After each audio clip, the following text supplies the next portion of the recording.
ബസന്ത വിവരങ്ങളുമായി നമുക്കിപ്പം ചെയ്യുന്നുണ്ട്. ബസന്ത, ഈ ജമ്മു പോലീസ് കൂടി ഈ അന്വേഷണത്തിന്റെ ഭാഗമാണ്. ഈ കഴിഞ്ഞ ദിവസം ജമ്മുവിൽ ഇടയ്ക്ക് ജെയ്ഷെ മുഹമ്മദിന് അനുകൂലിച്ചുകൊണ്ടുള്ള പോസ്റ്ററുകൾ ഉണ്ടായിരുന്നു. ആ അന്വേഷണം ഹരിയാനയിലേക്കും ഉത്തർപ്രദേശിലുമൊക്കെ ഒക്കെ വ്യാപിച്ചിരുന്നു. ഇപ്പോൾ ഈ ഡൽഹി ബ്ലാസ്റ്റിന്റെ അന്വേഷണത്തിലും ജമ്മു പോലീസ് സജീവമായി നിൽക്കുന്നുണ്ട്. ഈ 2 കാറുകൾ കൂടി വാങ്ങി, അങ്ങനെയാണെങ്കിൽ അത് ഏത് കാറുകൾ, അത് നിലവിൽ ഇപ്പോൾ എവിടെയാണുള്ളത്, അതിലേക്ക് എത്തിയിട്ടുണ്ടോ അന്വേഷണ സംഘം?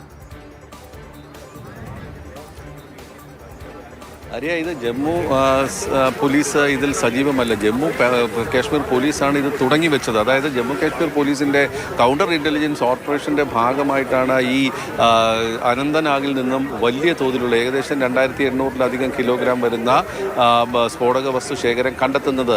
അതിൻ്റെ കൂട്ടത്തിൽ 7 പേരെ കസ്റ്റഡിയിലെടുക്കുകയും ചെയ്തിരുന്നു. ഈ 7 പേരുടെ കസ്റ്റഡിയാണ് ഡൽഹിയിലേക്കുള്ള കാര്യങ്ങൾ നീട്ടുന്നത്, അല്ലെങ്കിൽ ഫരീദാബാദിലേക്ക് കാര്യങ്ങൾ എത്തിക്കുന്നത്.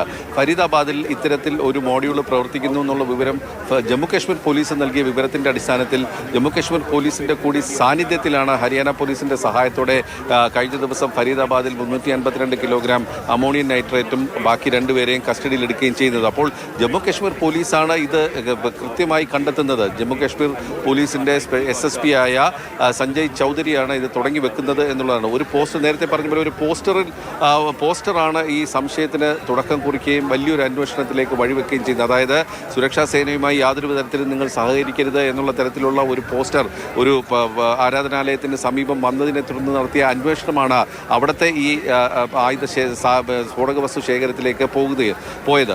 അതിൻ്റെ തുടർച്ചയായിട്ടാണ് ഫരീദാബാദിലുള്ള റെയ്ഡും പരിശോധനയും ഒക്കെ നടക്കുന്നത്. അതവിടെ നിൽക്കുമ്പോൾ തന്നെ ഇപ്പോൾ ജമ്മു കാശ്മീർ പോലീസാണ് ഇത്തരത്തിലൊരു സംശയം പറയുന്നത്. മറ്റ് 2 കാറുകൾ കൂടി വാങ്ങിച്ചിട്ടുണ്ടോ എന്നുള്ളൊരു സംശയം പറയുന്നത്. അതായത് ഈ കാറിന് പുറമെ ഈ ഫരീദാബാദ് മോഡ്യൂൾ 2 കാറുകൾ കൂടി വാങ്ങിച്ചിരുന്നു എന്നുള്ളതാണ്. അത് സംബന്ധിച്ച അന്വേഷണം ഇനിയിപ്പോൾ നടക്കാനിരിക്കുന്നേ ഉള്ളൂ. ഏതെല്ലാം കാറുകളാണ്, അത് എവിടെ പാർക്ക് ചെയ്തിരിക്കുന്നത്, അത് ഒളിപ്പിച്ചിരിക്കുന്നത് എവിടെ തുടങ്ങിയ കാര്യങ്ങൾ കണ്ടെത്തേണ്ടതുണ്ട്. കാരണം ഈ സ്ഫോടനം നടക്കുന്ന സമയത്ത് കാറിൽ ഒരാൾ മാത്രമേ ഉണ്ടായിരുന്നുള്ളൂ. അത് ഉമർ മുഹമ്മദാണ്. ചിതറിപ്പോയിട്ടുണ്ട്. അപ്പോൾ ആ ശരീര ഭാഗങ്ങളിൽ നിന്നും DNA പരിശോധനയ്ക്കായി അമ്മയും സഹോദരങ്ങളെയും കസ്റ്റഡിയിൽ എടുത്തിട്ടുമുണ്ട്. പക്ഷേ ഈ ഓഖ്ലയിലേക്ക് ഈ കാർ വരുമ്പോൾ, ഫരീദാബാദിൽ നിന്ന് ഓഖ്ല വ്യവസായ മേഖലയിലേക്ക് വരുന്ന ഒരു ഘട്ടത്തിലുള്ള CCTV ദൃശ്യത്തിൽ ഈ കാറിൽ 2 പേർ കൂടിയുണ്ട്.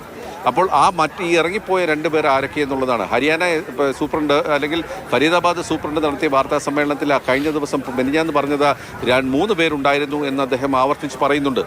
അദ്ദേഹത്തിൻ്റെ വാർത്താ സമ്മേളനത്തിൽ ആവർത്തിച്ച് പറയുന്ന കാര്യമാണ്. അപ്പോൾ ഉമർ മുഹമ്മദിന് പുറമെ മറ്റ് 2 പേർ കൂടി ഉണ്ടായിരുന്നു എന്നുള്ളൊരു സംശയം അന്ന് തന്നെ ബലപ്പെട്ടിരുന്നു. പക്ഷേ അവർ എവിടെ ഇറങ്ങി എന്നുള്ളതാണ്, ഈ യാത്രക്കിടയിൽ അവർ എവിടെ ഇറങ്ങിപ്പോയി എന്നുള്ളതാണ്. അപ്പോൾ അവർ 2 പേർക്കും മറ്റ് 2 കാറുകളുടെ ഏതെങ്കിലും അവരുടെ കവർ കൈകാര്യം ചെയ്യുന്നതാണോ 2 കാറുകൾ എന്നുള്ളതാണ്. അപ്പോൾ ഈ പിടിയിലായവരുടെ എല്ലാ രേഖകളും ഇപ്പോൾ പരിശോധിക്കുകയാണ്. കോൾ ഡീറ്റെയിൽ റെക്കോർഡ്സുകൾ പരിശോധിച്ചു വരുന്നു, കോൾ ലോഗ്സുകൾ പരിശോധിച്ചു വരുന്നു. അവരുടെ ഡ്രൈവിംഗ് ലൈസൻസുമായി ബന്ധപ്പെട്ട കാറുകൾ കൂടി വാങ്ങി എന്നുള്ളതാണ് ഇപ്പോൾ അന്വേഷണ സംഘത്തിന്റെ ഒരു സംശയം.